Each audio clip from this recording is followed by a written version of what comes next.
Welcome to another episode of it's now officially called Are You There, Todd? It's me, Taylor. Yes. I think that's the name, don't you? I mean, I really... Sure. Although every time I blog about it, I type in Todd and Taylor Show. Yeah. Well, that'll sort itself out in time, I guess. Exactly. I'm here. This is Taylor Trask, and with me... And I'm Todd A. And we're back with another episode. This will be a full episode this time. We're going to try to go through the regular flow of things and try to adhere to a structure of some kind so that you as listeners can know what to expect and when to expect it. So we're gonna do it in three phases. We'll do the previews. We'll do the Candy Roller Coaster, which we've explained before in previous podcasts, and then we'll do the feature presentation, and then we'll end with credits. That sounds good to me. Awesome. Well, do you wanna start off on the previews this week? Sure. Right before we started recording and we were discussing this, I had put on our preview sheet that we should discuss the new Bond Spectre preview. Yeah. And then completely forgot that I had seen it. So maybe that says something about my excitement about the movie or something. Well, wait. This is interesting to me personally because you have, unlike most people, you've read the novels, correct? Yeah, I was a big James Bond nerd when I was a kid. Now, did you read the novels before you saw any movie or vice versa? Oh, no. Because they're like from the 60s or something. Yeah. But yes, I did read the novels. So do you have a very specific view of what you think James Bond as a character should be or what that world should be, or are you accepting of every sort of regeneration, if you will, of the movie or the franchise? That's a good question. I don't care about anything after Roger Moore, really. Really? Interesting. Well, I never saw the Dalton movies. Okay. And then, I remember being moderately excited about Brosnan. He was okay. GoldenEye was obviously the sort of the nadir of his tenure, and then it dropped off. That was the first one he ever made. I know, exactly. And it had Sean Bean, who you can't go wrong with Sean Bean. But Sean Bean and Alan Cumming, if you remember that. Like, that was my first exposure to Alan Cumming. Well, Famke Janssen is in it. Oh, God, that's right. Yes. I mean, it was super corny. When Daniel Craig appeared, I made the argument on my blog that there had always been two schools of James Bond actors, Connery and the Moore, and you could file all previous ones under one of those. Like George Lazenby was a Connery actor. He was the one that stepped in for one movie before Connery came back. Dalton was a Connery actor. Craig is obviously a Connery actor, and unfortunately, Pierce Brosnan is a Roger Moore. And I think what I said at the time was you could maybe make the argument that he is a Connery Bond trapped in Roger Moore movies. But nonetheless, they were pretty corny. They had really stupid gadgets. You mean the Pierce Brosnan movies? Yes, the Pierce Brosnan movies. Okay. Were very Roger Moore-ish. They were of that type of, it was like Roger Moore left, they got this real gritty, hardcore Bond in Timothy Dalton, and then they got rid of him and they got another Roger Moore, these sort of corny, Yeah, it was pretty. It was I pretty. mean, wasn't John Cleese Q during he was the for Brosnan the movies? Later on, like it's after the original, because they had, I think the actor who played Q was the only sort of common link across all of them. Desmond Llewellyn. Yeah, and when he finally passed away, I think there was a movie where there was like, and here's my assistant, and John Cleese walks into frame. You're like, oh my god! Yeah. And then John Cleese kind of took it for another movie or two before they rebooted with. And then it was weird because then Judi Dench became that common link because she was the only carryover from Pierce Brosnan to Daniel Craig, and there was never explained. I don't think she's in the Brosnan ones. Oh, she is. No, she is. She's M. I thought she only came on for Daniel Craig. No. That was kind of the weird thing when they rebooted with Daniel Craig. They're like, Judi Dench all of a sudden reappears. You're like, that's odd. Like she was the only thing, and it wasn't even like any of those stories were never brought. They're just like, well, we want to keep her, and we'll just pretend like she never existed in these previous ones. I swear, go back and look. She was always there. You're right. Yeah, I completely forgot that she was in those. Because she rocks. But now I remember. Now I remember there's that, like in World Is Not Enough. She's the one that's in prison and stuff. Yeah, that's really funny. She owns, man. So just so you understand where I'm coming from, I adore the Daniel Craig. I was never really a James Bond. I never got into it much outside of GoldenEye. I was like, oh, it's kind of cool. But I was never really into it. It just kind of seemed kind of hokey to me until Daniel Craig, that franchise started. And all of a sudden, I just got sucked in. And then Skyfall just blew me away. Now I'm like eagerly anticipating Spectre. And it's weird because they sort of reset the board. They took 3 movies, and then at the end of Skyfall, spoilers, they sort of reset the board to the classic Bond characters that you're used to with like a dude who's Ray Fiennes is the new M, Money Penny's in it. So they kind of reintroduce and the Q is back. So all those people really weren't in the first 3 Craig movies. Like they kind of got introduced in Skyfall. So they basically brought back the James Bond world, as you will, in full. For Spectre, or at the end of Skyfall, it's kind of where they leave you. So Spectre's kind of like the first like Bond movie in that universe where there all those things that you're used to are back. And I mentioned this before we started. Big spoilers. There's talk that Christoph Waltz, who's in Spectre, is playing Blofeld. And I'm not in there, and he's denied it, and the studio's denied it. But you look at this trailer, you're like, and they don't show Christoph Waltz; they just kind of showed him enshrined in shadow. Yeah. He might be wearing like a turtleneck suit or something if he's stroking a cat. Like, we don't know. And I think that's one of those things where if it ends up being, they want to keep it secret in case it ends up being true. I actually don't care either way. If it ends up being just a new character, even just as well. I'm not jonesing to see, everything brought back. But it would make sense because they have spent this time and effort to kind of restore the original universe. So it would make sense for them to be like, and here's one of those villains back with a unique twist of some kind. I don't know if that's appealing to you at all or... Interesting. I'm not, man. Ever since that episode of Game of Thrones, I've really been evaluating how precious I feel about pop culture. Because there's some pop culture that I'm eager to see remixed, and I don't know why it rubs me the wrong way when other translations are made of stuff. I mean, that's a big theme that comes up in what we talk about, and whenever we do this episode where we're massively going to cover Hobbit and Lord of the Rings, that'll be a great long one, a great subtopic there. Let's say, by the way, too, while I'm thinking about it, let's put I hate to say this, but just for the sake of time, let's put a moratorium on Game of Thrones tonight, only because the finale is airing basically now. There's no sense in us talking about it. No, and I want to wait until after that's done, and then we'll kind of do like we'll do like a recap of season 5 in its entirety, maybe next week, or we'll touch on it more then. So just FYI, if you're out there waiting for yet another Game of Thrones epic sort of discussion, we'll we should probably put another note in there that we recorded 2 episodes last week, and only one of them made it up to air. True.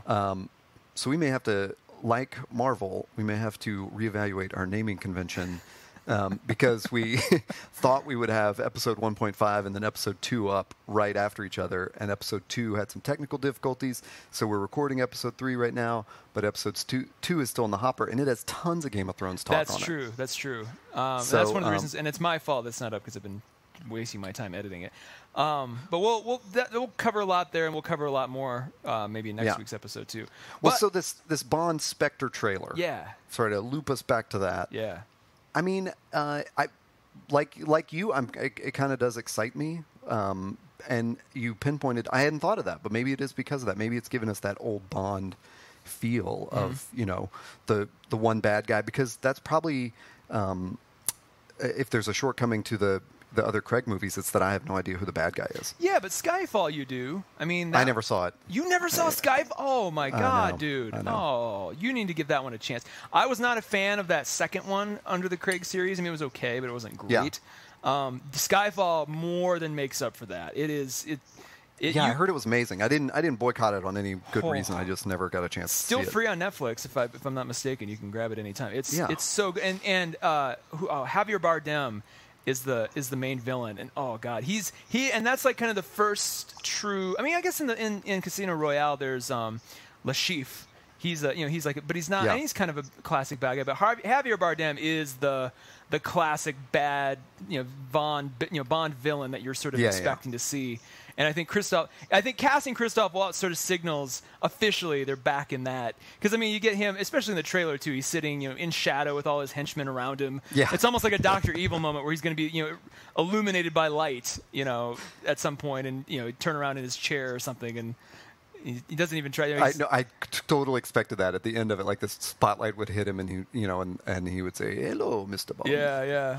Well, that being said, it's interesting. You remind me. Watch this for a segue. You mentioned Femke Jensen is also in GoldenEye, along with Alan Cumming. Both of them appeared again later in X-Men United, X2. And next on our agenda is X-Men Apocalypse. Such a good segue for so little that we can say about this, but this week Bryan Singer released some set photos from X-Men Apocalypse. The first comment, the comment I saw, you drawing my attention to this, or the tweet I saw, whatever magazine was tweeting about this, talked about how this one picture of everyone on the wires, and with a giant green screen behind them, seems to indicate that there's some, deep Quicksilver scene about to happen, which has got to be everyone's favorite scene from Days of Future Past. Oh, totally. Yeah. And I think that got everybody really excited about it. But other than that, there's not a lot we can say, except that I kind of love that, honestly, when Age of Ultron came out, some friends and I discussed how are they going to top that Quicksilver scene from Days of Future Past. It's how is the Marvel Cinematic Universe going to compete with Fox's version of Quicksilver?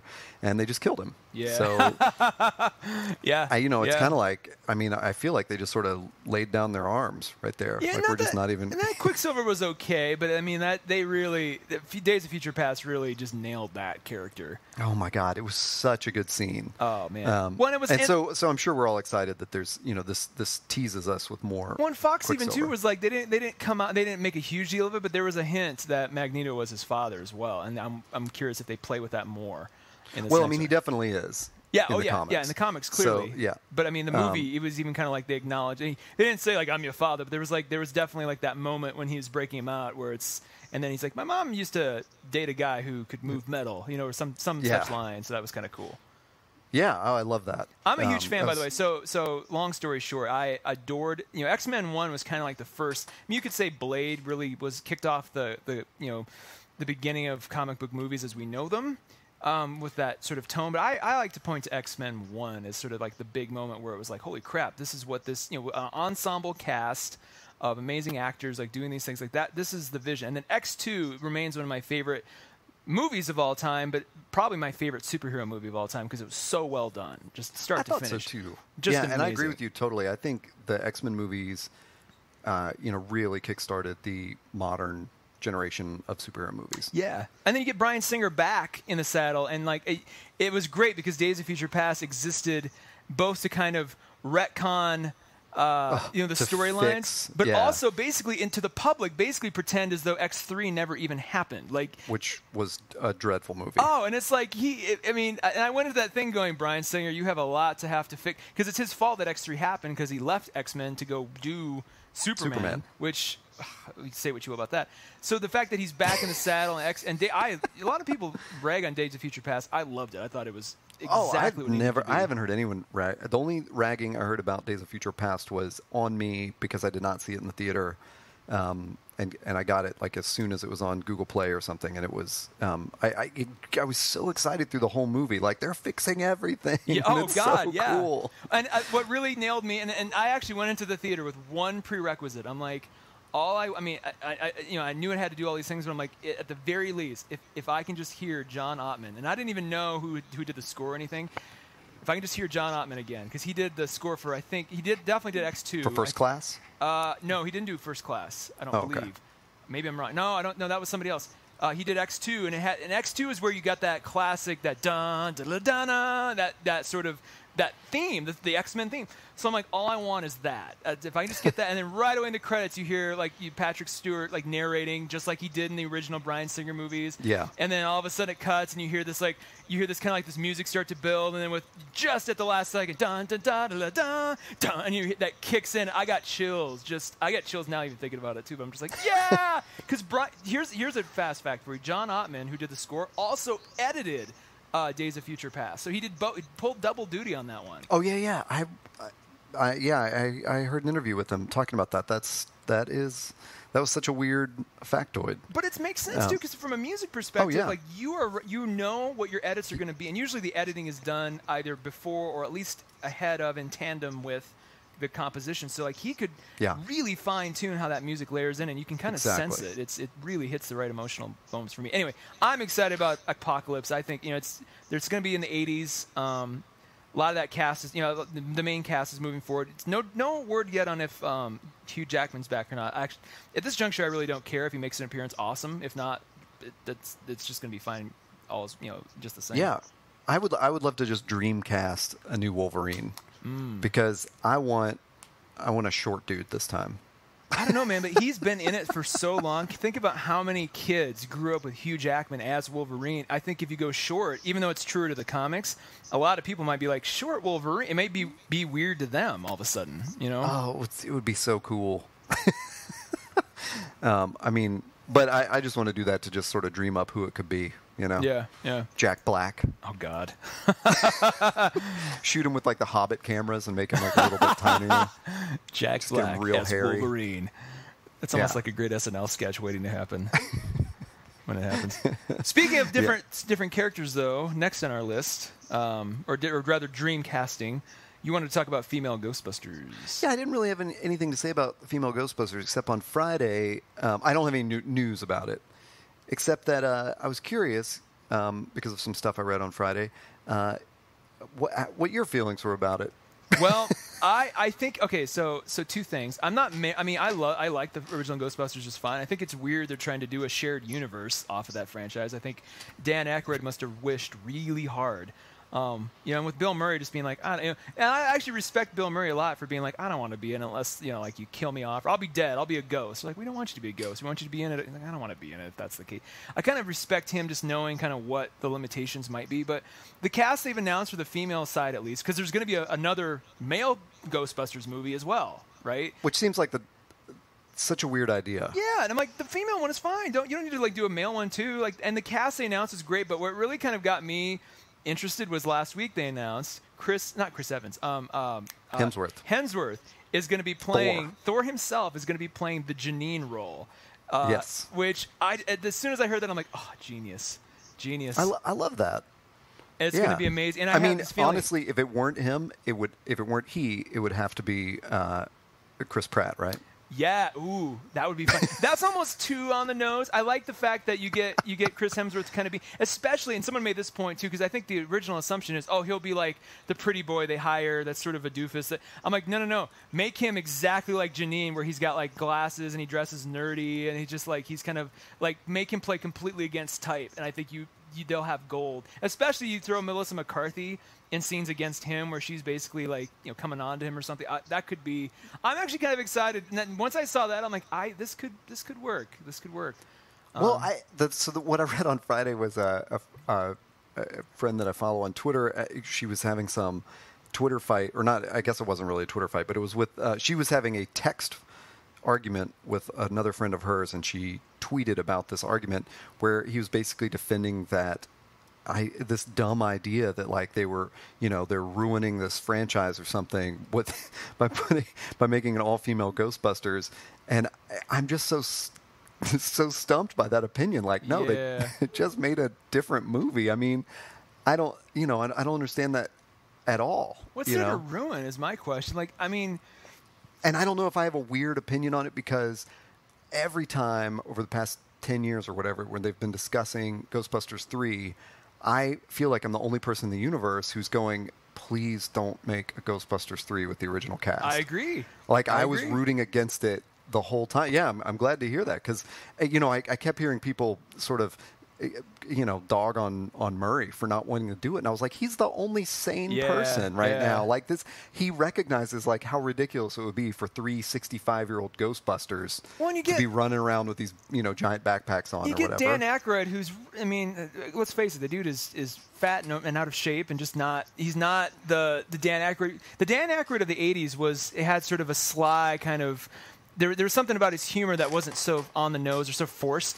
You watch him now and stuff, and he's just so unbearable. Like everything he's in, he's just way over the top. I'm like, I don't want to. Him against Murray would be and Murray's only just gotten, his acting has gotten incredible over time. Like he's like a fine wine, and Aykroyd just is like a wine that's spoiled. They're like a flat beer. You're just like, I don't want that in there anymore. Aykroyd's UFO game is on point though. True.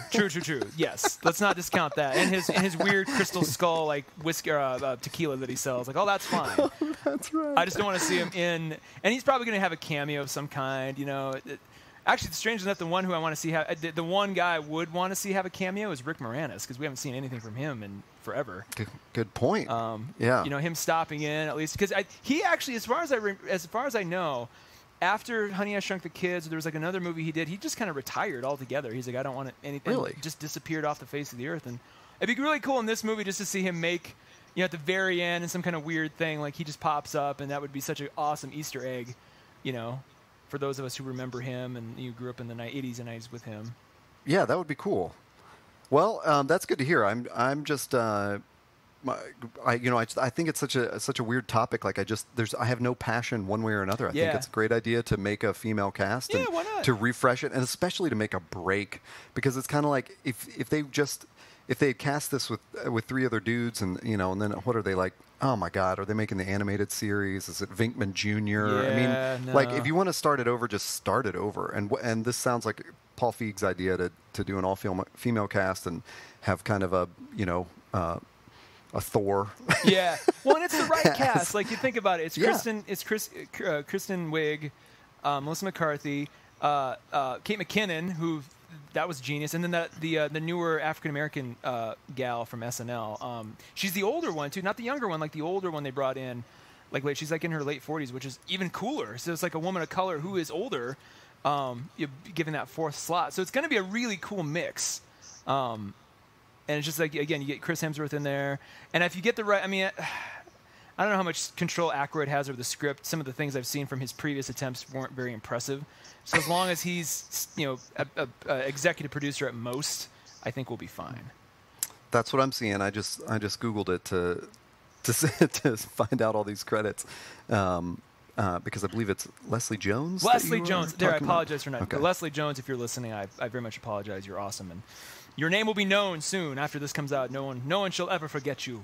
It looks like Aykroyd's got character credit, but not screenplay credit, which is Feig and Katie Dippold or something. Nice. So I have no good segue into our last preview subject, but I can't believe that I overlooked it. It was a great thing for you to add on here, and that is the death of Christopher Lee. Yes. So I had run across a lot of those facts that you sent along, but I thought you might want to just point a couple out. Christopher Lee, for those who don't know, if you don't know who Christopher Lee is, good luck. That dude is one of the, lived to the ripe old age of 93 years old, has been an actor since the 40s, stars in everything from Dracula from this, in the 50s and 60s to Saruman in the Hobbit and Lord of the Rings movies, Count Dooku in Star Wars. Like, this is a guy who has been working, I think he has even several world records in terms of how many movies he's been in and just how many roles he's had.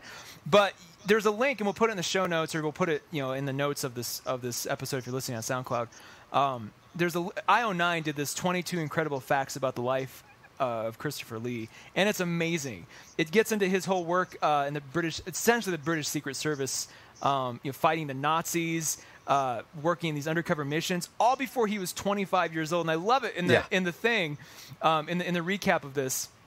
It's going through all this stuff, and then, speaking both French and Italian, Lee spent his time after World War II hunting Nazis with the Central Registry of War Criminals and security suspects until he decided to give acting a try at age 25. Yes, all of that happened before Lee was 25 years old. So this is a guy who has lived. he lived an entire life before he was 26, and then he jumped into acting. There's stories about him cutting Errol Flynn, of classic Robin Hood and sword fighting fame, like cutting off his finger almost. So he cut off Errol Flynn's wig and pissed Errol Flynn off. He was considered for the role of James Bond. Yes, he was actually related or knew at least if I'm the author. Ian Fleming. Yeah, Fleming and and of course, the only member of the Lord of the Rings cast that had met Tolkien. Yes, and randomly in a these bar are crazy facts. or a pub, and just like fanboyed out. This is the guy too, and I knew that. This is the one thing I did know is that every Christmas he reads both The Hobbit and Lord of the Rings every year, and it has like for the last 30 or 40 years because he loves it so much. He was like one of the main cast members, and he was really hoping he could have played Gandalf. I think had he been a little younger, that might have worked. But honestly, I think everything worked out for the best with him playing Saruman because I can't imagine anyone else doing that. I can't imagine anybody else playing Gandalf but Ian McKellen. I mean, it all worked out, I think, for everybody's in the end. This is a guy, too, who only in the last 5 years of his life was doing heavy metal records. At age 88, was doing heavy metal, like Christmas. It was amazing. So go check him out. I mean, you can't... When you read this list, you're like, there's nothing more. I mean, if I were him, I would have died with a big old smile on my face because there's not much more you can pack into a life than this guy has. God rest him, or R.I.P. or whatever you want to say. Yeah, I'm glad you brought him up and that we included him. Yeah. So, and we'll talk more about him whenever we do this giant Hobbit Lord of the Rings episode. So, jumping right on the candy roller coaster from that, because what a great segue that would be. Yeah, the candy roller coaster, of course. To candy roller coasters. Being up, I guess, just our picks for the week. Sure, I'm going to pick something that I haven't read yet, but that's the Batgirl of Burnside. The first volume was released trade paperback last week, and I did not make it to the comic book shop. I believe it was last week.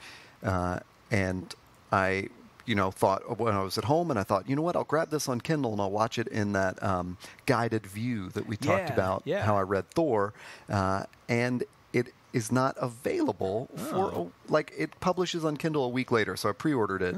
So I'm very happy and excited to read that this upcoming week. But it did bring me. I've read the first, as many comics. I read like a first issue of some arc, and then I go, I'll come back when the trade paperback's out. Oh, sure.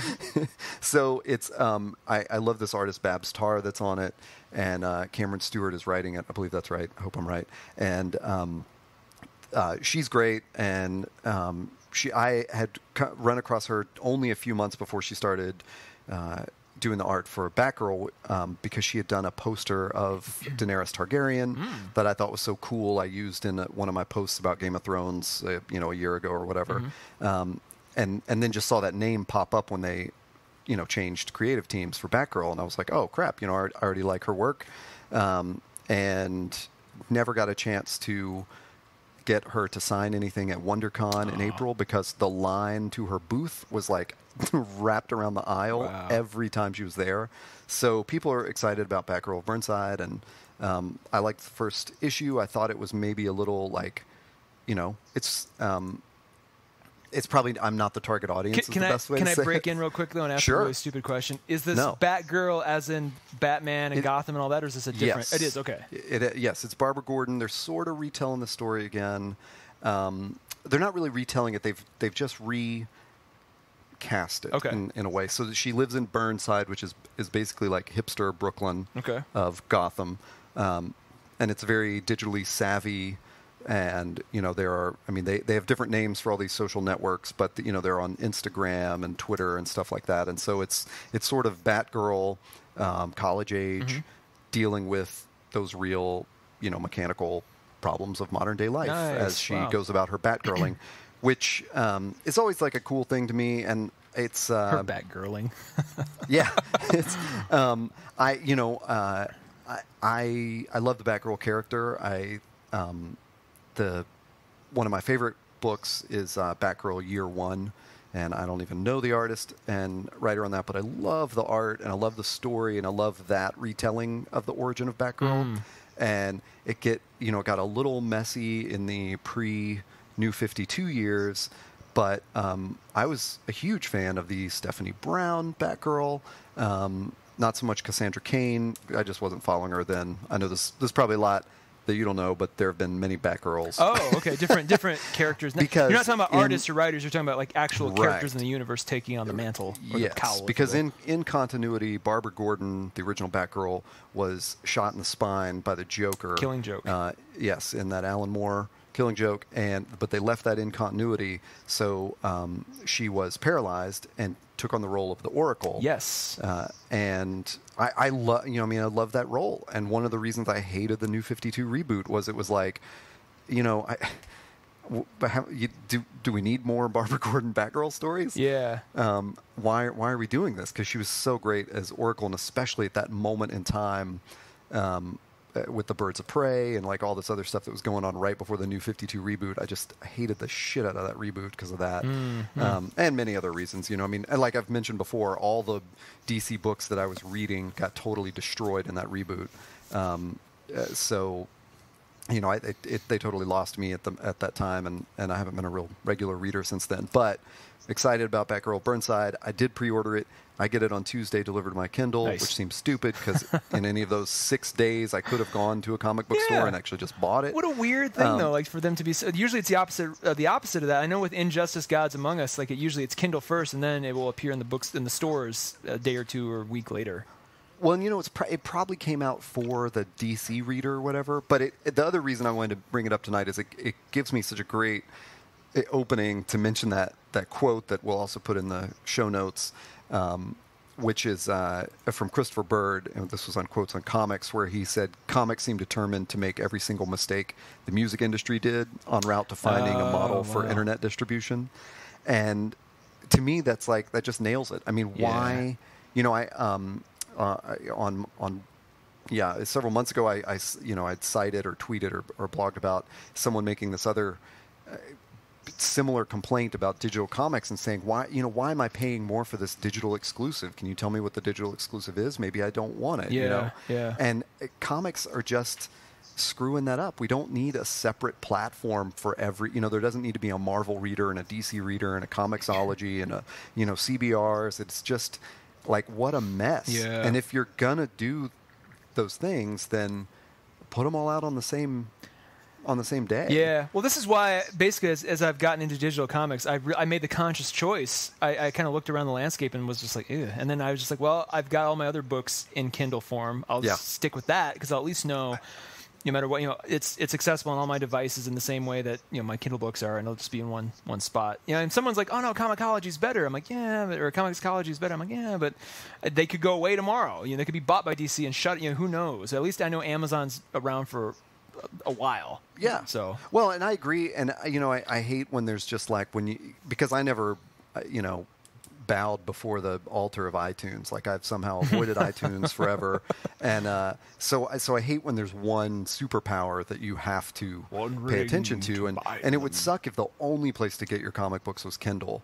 But Agreed. I agree with you because all my other books are on Kindle. I don't want to have another, like a Marvel app just to read my Marvel books and a DC app to read I don't even know what DC does, if they go to Comixology or what. And I believe you brought up that Image, or maybe Patrick Clark did in the comments. It was Patrick Clark, yeah. My post about how Image just allows you you buy it and you download the format of your choice directly from them. That's awesome. And that's so freaking smart. And I just, it's like, it doesn't make me any less excited about reading the book this week. It's just one of those bummers of my impulse buy would have meant so much more last Wednesday night if I could have read it last Wednesday night. Yeah, I know that feeling well. So you had a couple comics to talk about. Yeah, I just have a quick shout out. East of West Volume 4, which collects the last 5 issues, is officially out as of Wednesday. So very grab cool. that. It also has East of West The World, which is a one-off that came out in December and is actually the thing that got me into East of West because in fact, if you are new to East of West and you just want to know what the hell's going on, I really recommend starting with that because it gives you a little mini story that makes no sense, but it's really, if you don't know the story, but it's really compelling. You're like, what the hell is this? But then it gets into the background of every country, in what is carved up North America, and and it jumps you into the timeline, and all of a sudden you're left with all these questions and intrigue. You're like, what is this story? Like, it's amazing. So it really kind of, you go into the story after having gone through that with a lot more context and knowledge that makes it even richer of an experience. So you're kind of expecting certain things, and you're like, when are we going to see these guys? And here they pop up. So definitely get that. I did find out today they announced Image that they're going to do a hardcover East of West Year 1 that's going to come out in July. That's going to take volumes 1, 2, and 3, or everything that's considered Year 1 of the Apocalypse, and put it into a hardcover package. It looks killer. It's going to have extras and exclusives and things, and then also the script for issue 1, much like they did with Nightly News. So I'm expecting a similar kind of package, which is also John Hickman. Both of these are John Hickman properties. It's going to be cool. It's going to be cool. So I'm going to be left with this quagmire of, I want to get that, but then I still have the trade paperbacks of 1, 2, and 3. So I'm going to have to find somewhere to sell those and get this, and probably do it when they do Year 2 too. So I mean, as long as they keep doing it, I'll make do. But the issue I picked up this week that I'm really intrigued by is Savior. Well, let me put that note in there quickly, which is you may not have seen this, but I added to our show notes from a couple weeks ago. We have one of us has got to check out Secret Wars at this point on Marvel because Hickman's writing it, as I understand. That's true. Yeah. And I was not aware of that when we had our major sprawling Hickman Image Comics episode. The Hickman orgy. Having heard you praise him so much, I'm so much more interested in Secret Wars. And honestly, all the people in the know that I follow on Twitter are loving Secret Wars. Secret Wars is Marvel's version of Convergence, right? Well, it's I don't know. Did they make Convergence in the 80s and they decided to just use the name again? I'm sorry. Well, maybe I'm mistaken. What's DC? Because DC's doing basically, isn't that what DC's calling their thing? Yeah. It's I guess at least DC's cooking up new names for this, right? Although they had Crises for like 20 years or something, wow. But Secret Wars was a thing in the 80s that I read when I was a child. Oh, okay. And I have no idea what the new one is. I assume it's something, it's some big universe-shattering event, but I literally know nothing about it. So I'm so disconnected from the Marvel Comics universe. Maybe this will be something that gets you back into it. I'm kind of, I know Thor's a lady, and, the Falcon is now Captain America with wings, and... Interesting. So, and I don't know. I guess they're having a secret war right now. Interesting. Well, my guess is once I've kind of maxed out everything Hickman that I can find, and I'm just jonesing for more, I'll probably go back. And I want to wait till it's done though, because I usually with these event kind of comics, there are spin-offs and one-offs and tangent storylines, and it's kind of hard to know what is official.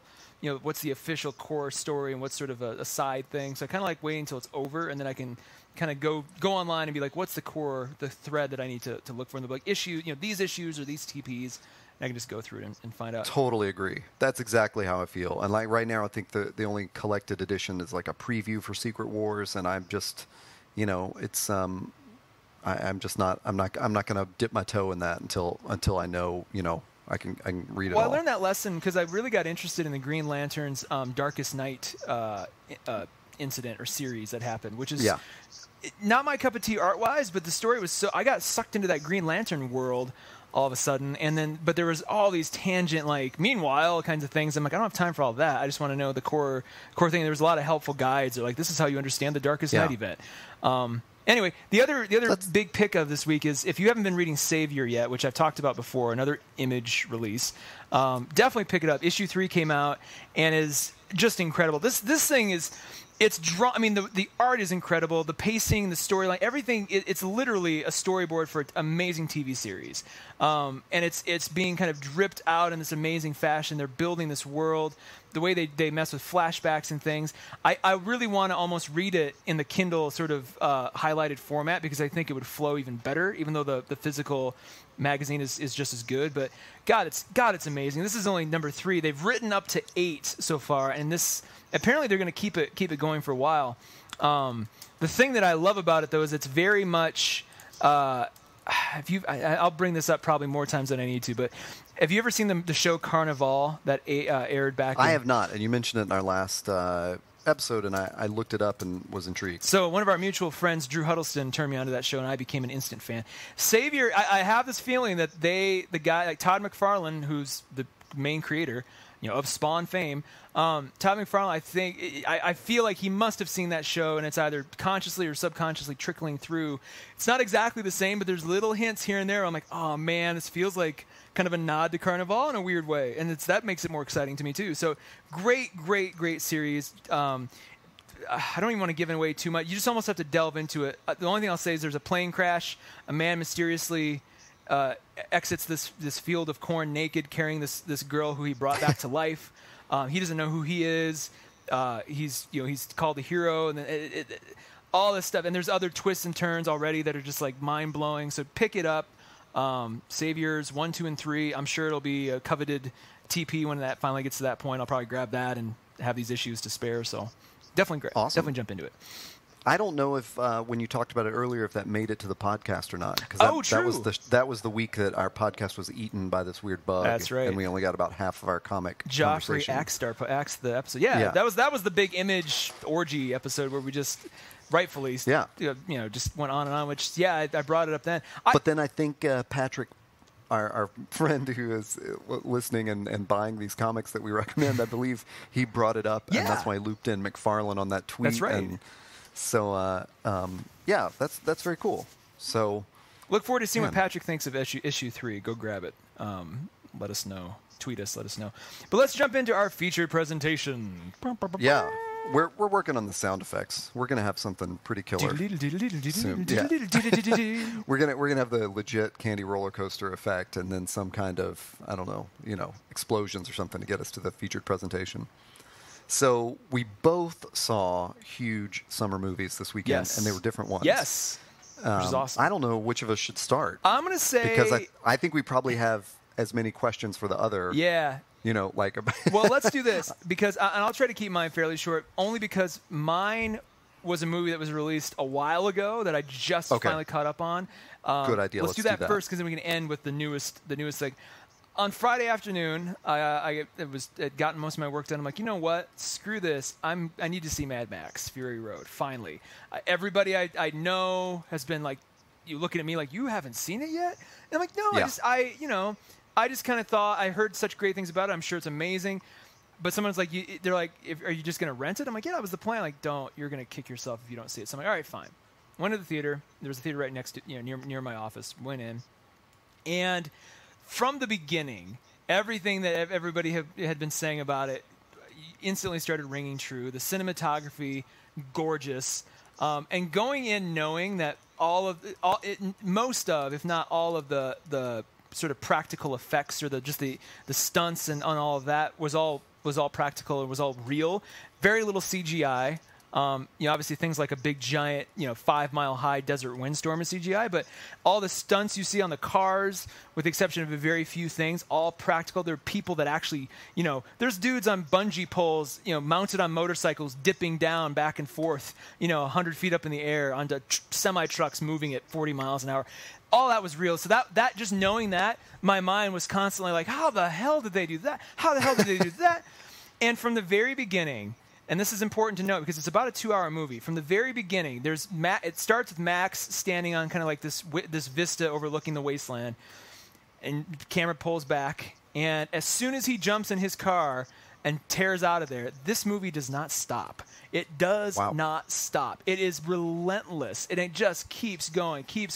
There is movement constantly. I think there might be 2 minutes where they meet up with some people kind of halfway through, and it kind of sort of slows down, but you barely even catch your breath. And it was kind of unfortunate because about an hour and 20, not even that, about an hour and 15 into this movie, I kind of had to kind of go to the bathroom. I'm like, well, I can hold it. So I'm thinking, is there going to be a moment where I can at least sneak out? And there never was. And I held it to the very end, and thank God I did, because it was so, as an action movie, it was everything you've heard it is. Everybody's been just raving about this thing being like the perfect action movie. Well, the other thing you said when we texted about it yesterday was you said it lives up to everything we talked about last week as far as like perfect summer movie. So we've been talking about movies just being movies, taking that 90-minute to to 2 hour time frame and doing something with it that can only be done in that time period, that can only be done on a massive screen that you really don't get the same effect from on your phone or on your house TV. This totally does it. This is a movie. And the story is essentially, I love it because the story is basically they drive to point A, or so they drive from point A to point B, and they drive back to point A again.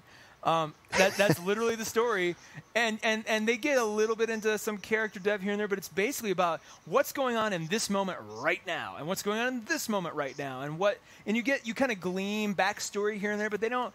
The main bad guy, Immortan Joe. I was kind of expecting here will be like the flashback that shows how he took over. What happened with his parents when he was a child? Yeah, well, and he's a general, and he's been around. Surely I thought at the very least Charlize Theron would have been this is how she would have told a story or something. No, there was no time. There wasn't any sort of ham-fisted romantic thing between Max and Charlize Theron's character.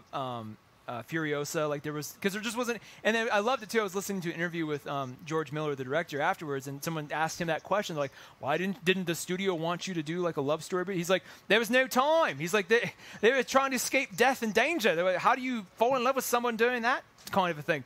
And it was awesome because Tom Hardy, who plays Max, strangely very much like Mel Gibson. I thought he'd kind of taken a different direction. If you squinted, you could imagine young Mel Gibson being that character, the voice and everything about the way he does it, very, very similar. So I know nothing about this. I probably saw the first Mad Max movie, the very first one.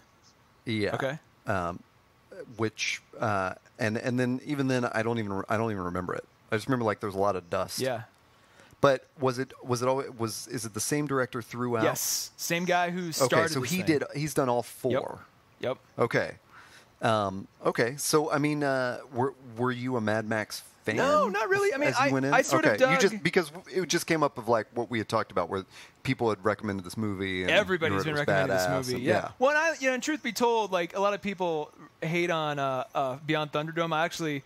I was kind of hoping that, I don't know how it would have happened, honestly, in retrospect. I was kind of hoping Tina Turner would have made a small little cameo in this one somehow.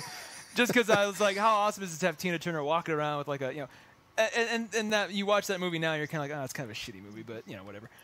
This is it's almost like this franchise has been waiting for technology and just camera quality and all that stuff to catch up to it, because it feels like it feels like what we saw now was the first true incarnation of what this movie could be. And you're holy, and I'm kind of all of a sudden I want to see the second one. I want to see where and they're going to do, Warner Brothers is holy shit, we're going to give him more money. Let's do another one. Wow. And from what I understand too, George Miller basically got this, he's been trying to make this for a while, but he got this movie and he got it with little studio involvement because the Justice League movie he was going to do fell through. And they just sort of canned that. And I think contractually there was a way for him to get Mad Max made instead. And so he did it, but they shot it in the freaking desert over 2 years. They took their time with it, and the studio, for whatever reason, didn't really meddle a lot with it. And thank goodness, because the result is so perfect. I mean, just, oh God. And I'm not even a huge, and here's the weird thing, it's violent. There's violence in it, but it's a movie where it's almost like that fun summer action violence that it means something. It's meaningful. It's not just people explode and they die. They don't come back. But it's not it's not that grim, dark kind of just make you uncomfortable, almost Game of Thrones style violence. It's more just this is the movie that, and I hate to say this, but this is the movie that kind of in my mind opened up summer movies to me. I'm okay, now the season has begun. Ultron didn't really do that for me. Ultron was kind of it was fun, but I'm just I never got that feeling. I got that you walk out of the theater and you're kind of you have to check the walls. Where am I now? What? I am in a theater. Okay, I'm not in some weird. You kind of feel your brain is transported to this crazy desert hellscape for 2 hours, and you kind of have to check yourself when you leave the theater. It was so. And I'll give one shout out too to the score. The score was unbelievable. I immediately jumped on Spotify and grabbed that as well. And I'm a huge movie score fan. I didn't expect that to be as strong as it was, but it really punched the right moments, and just a lot. Just you could watch it without the score too, and just be your breath is taken away by just how much amazing choreography and stunts, and like every stunt guy on that thing.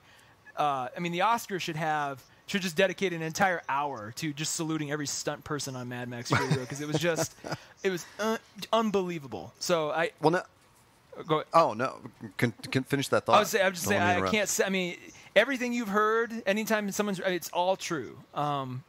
And also, one more thing. If you are a female listener, or you're somebody who, has a female friend or a girlfriend or a younger relative even, who, you want to introduce them to more action, they want to see action movies, or you want to introduce them to action movies that have positive female role models, this is your movie.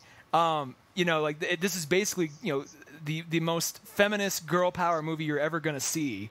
At this level with this much action. Max is a character in it, but he's almost the sideshow. They could have done what they did without him there. He's almost kind of just the audience avatar into this world, and then it's all about Charlize Theron, the women she's trying to save, the other women they meet up with. Like the last kind of the scene as they battle their way back to the Citadel.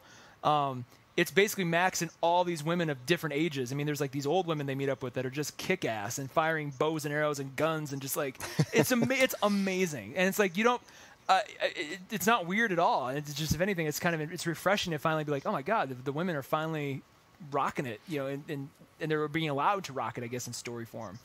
Well, and that's what I've heard everywhere. I mean,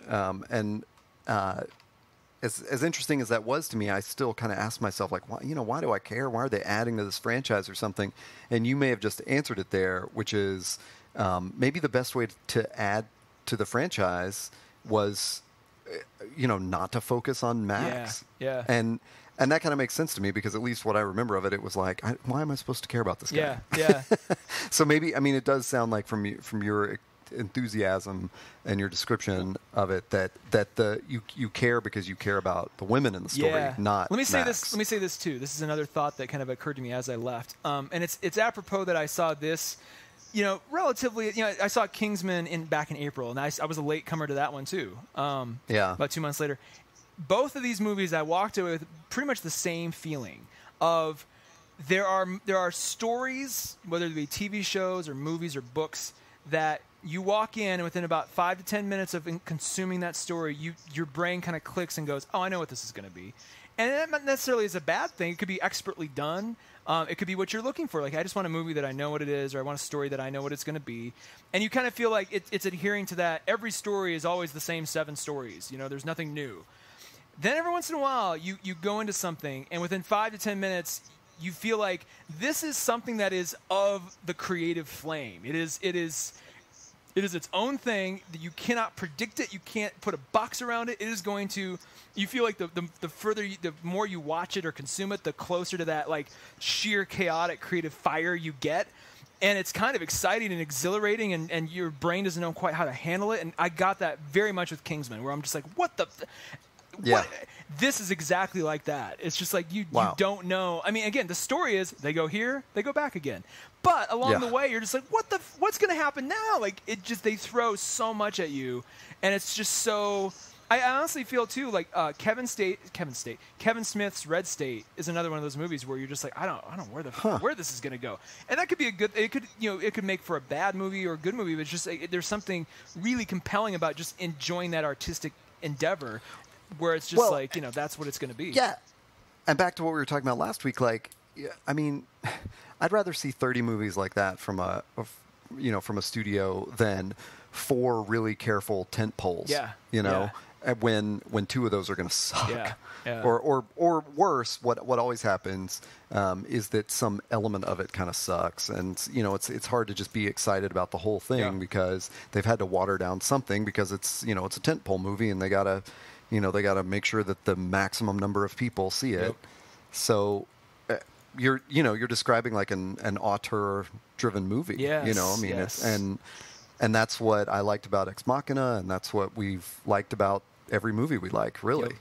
So, yeah. So I saw the opposite of that. Oh, really? Well, I mean, I saw a tentpole movie by like the biggest director in the world, or at least produced by him, which was Jurassic World. And I I've been more excited about this movie than any other summer, blockbuster coming. Well, except Avengers. I was probably. I don't know. Actually, Avengers. I went in with lower expectations, and I loved it. And Jurassic World.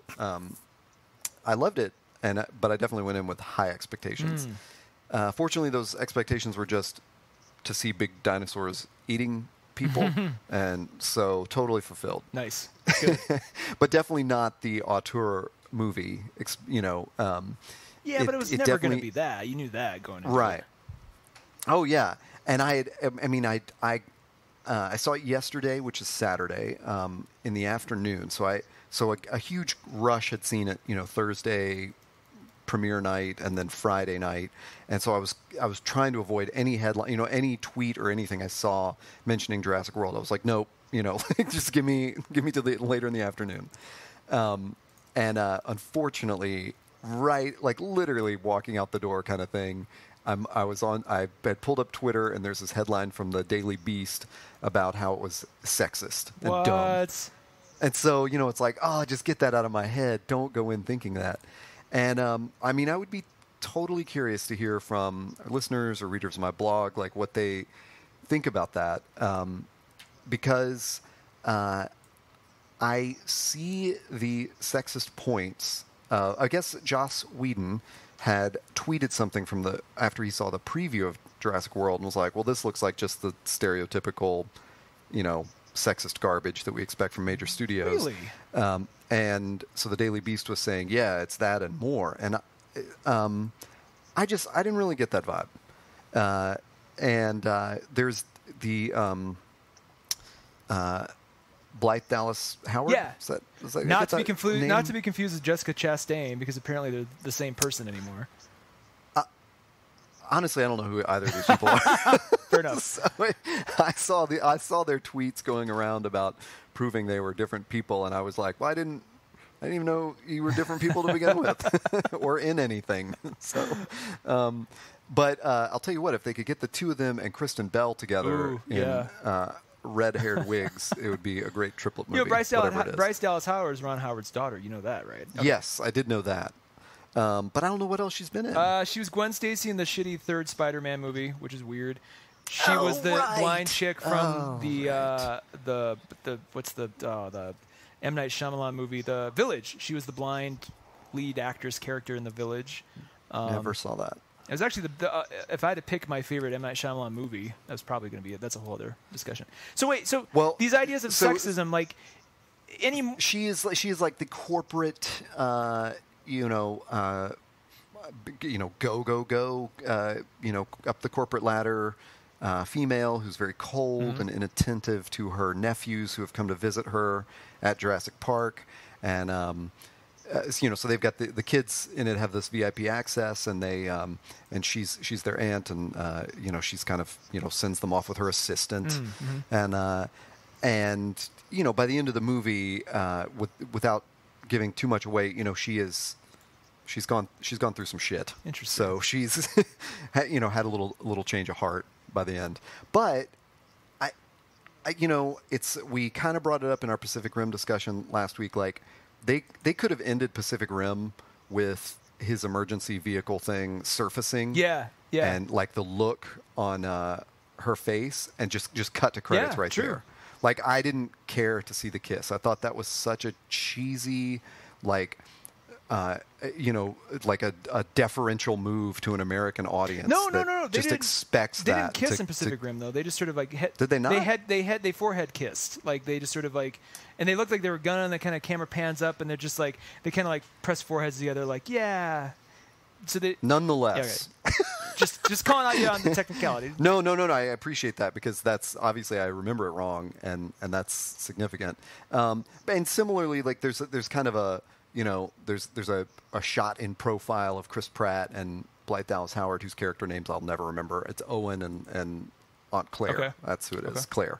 And they, and there's that kind of shot. It doesn't get too cheesy, but I get that is an overall kind of annoying message of, she was so cold and corporate, and then she, went through this stuff with this rough man, and he, now she's come around. But in her defense, like, she went through some shit. Yeah. Like, I mean, she almost got eaten Yeah. several times. So I didn't have that read on it at all.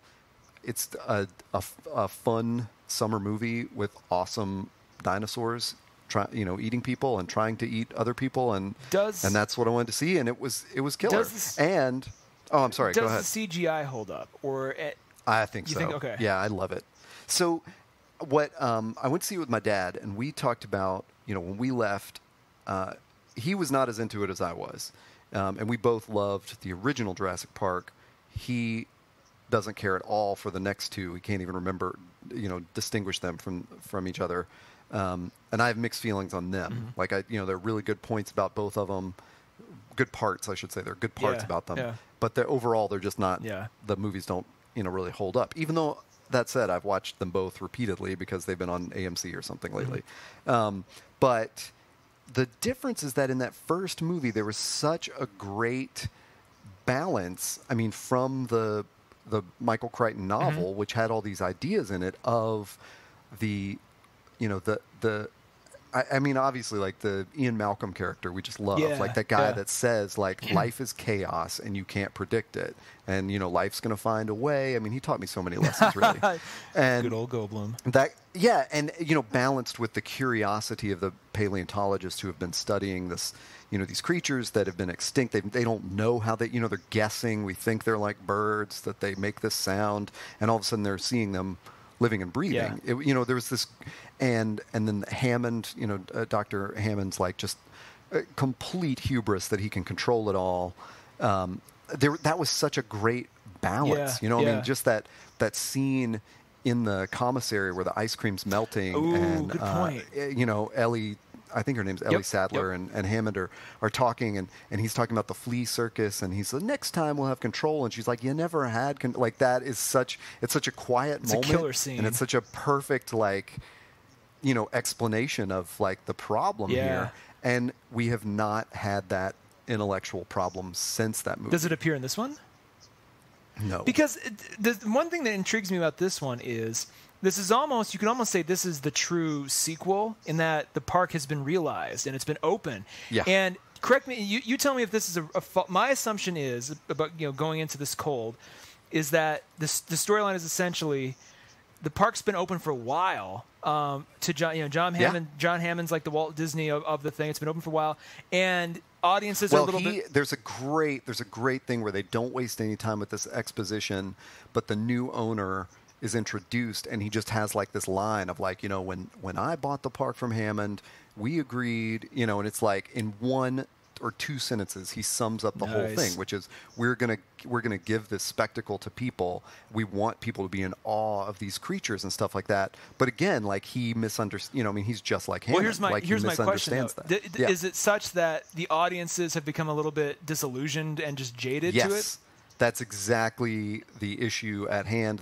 I'm sure you've deduced it from the trailers, which is they have created this mutant dinosaur. Basically, they've built it in a lab, and that is exactly why. Gotcha. Because they've realized, like, well, every time we come out with a new dinosaur, which prior to that have been dug out of the amber and recreated or whatever, but this one they're just putting genes together and DNAing the thing up and making this monster, because they know that every time they have a new dinosaur, it leads to more people showing up in the park. So yeah, that's absolutely what it is. I mean, it totally it doesn't. In my mind, it didn't waste any time. The few criticisms I've seen of it, of maybe dragging in the first part or whatever, no way, not to me. Like, I was, hook, line, and sinker kind of thing from the beginning. Nice. Like, I was just glued to it. Had the same experience where I was like, halfway through, I was like, I need to pee, but I don't know when there's going to be like, 3 minutes, 3 to 5 minutes of, like, some quiet narrative where I can just run out. So I sat through the rest of the movie, and I'm glad I did. Like, but it's sort of, the thing is, I think what the last two movies have done is they've tried to have the same tone that the first one did. So what I'm saying is the 2 and 3 they tried to have those quiet intellectual moments, and they just kind of failed because they didn't really have the right balance of characters, and not because like the writing was bad or anything like that. I mean, like Julianne Moore's character was awesome. I love the Vince Vaughn interplay with that, and you know, Dr. Malcolm was in Lost World as well, and then I loved having Dr. Grant back in whatever 3 was called. You know what would have been? You know, kind of throw something out there. But it just, they never had that balance. They didn't have like all the seats at the table. You know, they didn't have Hammond and the lawyer and Ian Malcolm and Sadler and Grant. That's a good point. And that was, you know, my dad pointed that thing out about the lawyer. Like, it was great. You saw like the businessman and then the showbiz guy and then the, you know, the chaos scientist and then the 2 like curious scientists, and there was just this perfect balance of the discussion, and they just have not had that since, and they definitely don't have it in this one. I mean, Chris Pratt gets a lot of good lines about, you know, these are animals and you got to care for them like animals and whatever, but there's still no one preaching caution. You know, I mean, as much as you are like, yeah, Chris Pratt's the hero, it's like, yeah, but he works in the park. I mean, he could have just gotten a job at like a zoo. You know, I mean, is it? Well, let me ask you this: is there logic to how he is a Raptor trainer, or how the Raptors are the good guys essentially this time around, or is that just ridiculous? Yes, there's a great, one of the great threads I think through the movies is that there was this company that I guess was Hammond's in the beginning, and I you know, at one time I knew it, which was Engine. Yeah.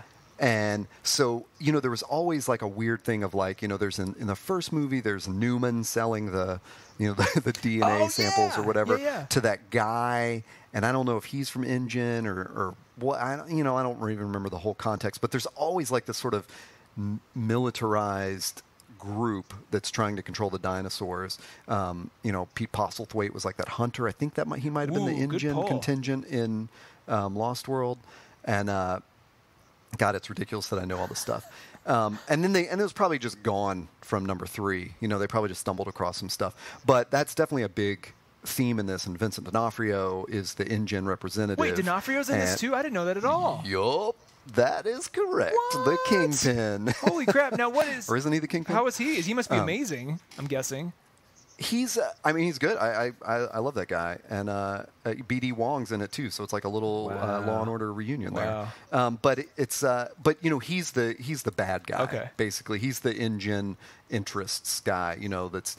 So I definitely don't want to give anything away there. I liked that plot, but it sets it up as kind of like the good guy Chris Pratt and the bad guy Vincent D'Onofrio. It's like, well. They work for the same company. Gotcha. I mean, it's not, you know, it's sort of that thing of like I said, you could just not work for this company, man. You've seen, you know, and I guess at this point in the story, they haven't had an incident like this. So you don't get the opinion that like Claire and Owen have been working for a terrible company. But that gives me a great opportunity to inject this observation, which is, in my mind, post Blackfish, there is no way to watch this without it being like, you know, just an allegory of SeaWorld. Interesting. Wow. I mean, it is on the Do you think that was intentional in any way, or just a really crazy coincidence? I just don't. I mean, I wasn't necessarily aware of it. I mean, I thought of it during the movie, but I wasn't like, it's not like there's so many parallels that I'm sitting there like distractedly, comparing it. But definitely afterwards was like, oh my God. I mean, they work for SeaWorld, you know, and this is the incident. This is, you know, what's his name? Like that whale, the Tilikum or whatever you know, ate all the people. Like, it's just, you know, this is those 2 characters, the corporate stooge and the animal trainer realizing like, oh my God, our bosses are horrible. Yeah. Wow. You know, so, but I mean, it was really good. I think it really captured the spirit of the original, even if it didn't have sort of the intellectual heft of it. All the people who were raving about it, you know, who were kids like you, like we were, I mean, more or less in the early 90s, when it was in 93, so 22 years ago. All of those people are like, I think this is the first one since then to kind of at least capture a lot of that sort of wonder that you had going into that one, as far as I can tell. I mean, it's so crazy because that first one did the dinosaurs so well, and that's what blew us away. But it also kind of like damaged, you know, all sequels because that awe. Like, I mean, just you talk about the audience, Avatar. Like when, when they drive up on the, I can't remember which one they see first. I think it's like the Brontosaurus or the Brachiosaurus or whatever. And they, in the big field, isn't that the first dinosaur that they see in the first movie? And it's just, they have this shot like from, beneath them, up their shoulders at the Brachiosaurus or whatever, way above them. And it's like, that's us, that's our POV shot of this. And like at the moment, you're like, holy that's crap, such a great. This was so perfect, you can only do that really well in a giant screen. That you can watch on TV and you're not going to get the same feeling you felt sitting there going, holy. I mean, that would have been a movie. I think IMAX wasn't quite around at that time, but that would have been a movie that just IMAX would have been married. Match in heaven. I'm sure they've shown it. It had such it had that perfect they had the wonder. Yeah. Like we wanted to be each one of those people. We wanted to be like the until they're we wanted to be the scientist that's like in awe of this creature, but we also wanted to be Ian Malcolm. And be like, you can't control this thing. And we also kind of wanted to be the showbiz guy. It was like everything about the first Jurassic Park was the wonder and the intellect, and then the danger of it was so perfect. And then it was just like, since then, it's just been danger. And so it's, it does get a little like, how many times can you cook this up? So if they do make future Jurassic movies, I sure hope they put some of that intellect back in them and turn this into a real discussion of like, what should humankind be doing? Well, yes. Why should we be messing with this? I mean, there's plenty of other allegories they could make there to other other corporations that are messing with I think you run the problem though. I agree, but you run the problem if you do it too many times, it's going to feel too tired or too preachy. Where I think true. And someone, it was Kevin Smith on Fat Man on Batman. They were talking about this as well because Mark Bernardin saw it last week right before it came out. On Jurassic Park 3, remember you see Alan Grant is back. Which is awesome. I mean, to me, and that's one of the I mean, there's a lot. I see a lot of failures of Jurassic Park 2. I actually like 3 way better. But they show him with Ellie. Ellie makes Laura Dern makes a cameo appearance at the beginning. And I remember, and Kevin Smith made this point. I remember in the theater thinking the exact same thing. I'm like, holy crap, this is going to be a movie about why these two never got together and what going through trauma does to relationships. Let's explore that. Holy crap! Again, in the backdrop of going back to this terrible place. Of course, that never happened. It was just a cameo. But I'm like, if you're going to make these, if you're going to have these moments or have these these kind of think pieces, if you will, or these going into these ideas, that would have been a great one to have gone into, like how surviving a traumatic experience, whether it be a robbery or a car crash or any of these things. Like, what does that do to relationships, and why do these two people never work out? Because they were basically together. For all intents and purposes, going into Jurassic Park, and then they made it through this, and then you're left to just sort of wonder what happened. I'm like, that would have been incredible. So it's and I think there's the fault with the second and the third one, and maybe a little bit with this one, not as much, based on what you've said, but they don't tell that kind of a story. They're just like, but dinosaurs and people and instead of using that with a great commentary piece.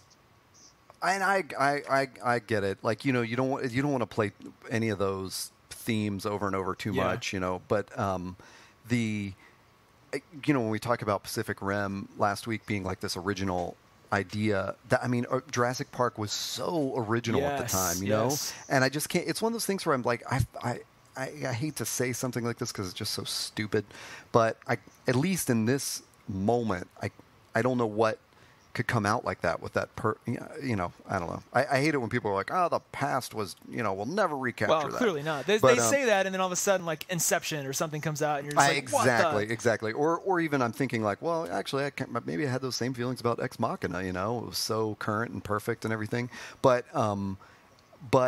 it was such a different movie from anything we'd ever seen before, and I just don't want to see it turn into Godzilla. Yeah. Like, I just don't want it to be like, let's just remake it so many times that these, we've got dinosaurs, like, eating Manhattan. Well, I was concerned. I mean, I was concerned or go the other way and just turn them all into Roger Corman movies from here on out.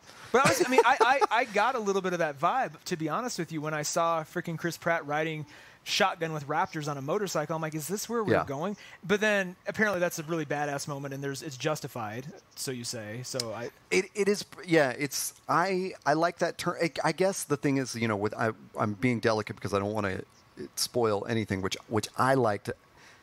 The little intellectual kernel of the movie, I would hate to spoil what's going on there, you know? But I just wish that maybe they'd amplified it a little bit in that case, and maybe just had, I don't know if it's a conversation or just like a confrontation between Vincent D'Onofrio and Chris Pratt. Or, I don't know how you could have like just given it it just didn't have the resolution that I wanted. Gotcha. And like there was this moment where I was like, oh, this is going to be the argument of this movie, and they didn't like really have it or anything, and it was cool. I was not disappointed. I loved all the action. It just might have like really pushed it over the top for me, well, the fact that so I mean, from my ranting about Avengers and stuff, it's like anytime you can kind of stick it to like the the man or whatever. I just you don't want to see InGen escaping with all the DNA in every movie or something. Not that happens or anything. I'll get you next time, InGen. Yeah, like he's twisting his mustache as he rides off into the sunset or something. Well, on that note, I think that's something. And actually, I was gonna rent it after, but now that I know D'Onofrio's in it and your review, I think I'll probably see it before it's out of theaters. That sounds cool. Yeah, I mean, I definitely recommend it. I will, because I saw it with my dad. I did not see it in 3D, so I will absolutely be seeing it in 3D sometime soon. Think it's going to be worth it? Did they film it with 3D in mind, or was it a post process? I bet I'm sure they. There's so much digital in it that I'm sure that it was all done in post. It's like one of those things, like Pacific Rim. Pacific Rim. The story was they denied 3D going into it, and then Del Toro asked for more money to, retroactively fit 3D into it. But no, I'm sure this one was shot with 3D in mind and all that kind of stuff. Cool. So, but yeah. I mean, that's how much. Well, on that note, let's close the door on our feature presentation. Yeah, with us twisting our mustaches as we fly away to the sunset on the helicopter. That's the other thing, man. It's got to take people so long to get to this island. Wouldn't you notice? Yeah. There's like a boat of bad guys, like the only thing on the horizon. You're like, huh. I can't wait till somebody, I'm sure this has happened, I can't wait till somebody takes the scenes from Lost where like the island just disappears and just attack that onto the end of any of these movies. There's got to be some cool. I need to just go looking for Jurassic Park Lost mashups and see. Mashups. I'm going to look for Roger Corman's Dinosaur Island / Jurassic Park that'd be awesome mashup. Too. See if anyone's put that together. Yeah. Well, let's roll the credits. Yeah, what you got to promote? Well, the same thing I always do, which is my website, which is heytodda.com, which is where we post all these episodes, and I'm on Twitter at heytodda. And we also put them on SoundCloud, where we are called The Todd and Taylor Show. But because we're so new there, I've noticed you don't always find us with a search. So it took me a while to I don't know if it was the and in our name, if I put an ampersand or something. But you can always find us at heytodda.com. And we're talking about websites and stuff for the show, so we'll have something going soon. I am at Taylor Trask, TaylorTrask on Twitter. My website is actually taylortrask.com. I'm going to be doing something more with that soon as well. Awesome. Now that we're done, and actually we just launched. I'll plug my company. We just launched the new strategicblend.com, which is my agency that I manage and run during the daytime. So check that out if you're interested. And I guess we'll have more on that front too. But it's been fun. I'm anxious to see that now, and I like this format. I think this format works well. Yeah, me too. This will be cool. Well, yeah. Let's. We haven't figured out a closing yet. We need a song. We need a sappy kind of now it's time. We need the equivalent of the lights coming up, like as the as the credits roll. LORTRASK and Todd. Oh my God, you just spelled your name. I put you in there too. Yeah, thank you very much. Todd. Awesome. Well, we will post this as soon as possible, and we will have another podcast as soon as possible. Sounds good. See you. So until then, bye.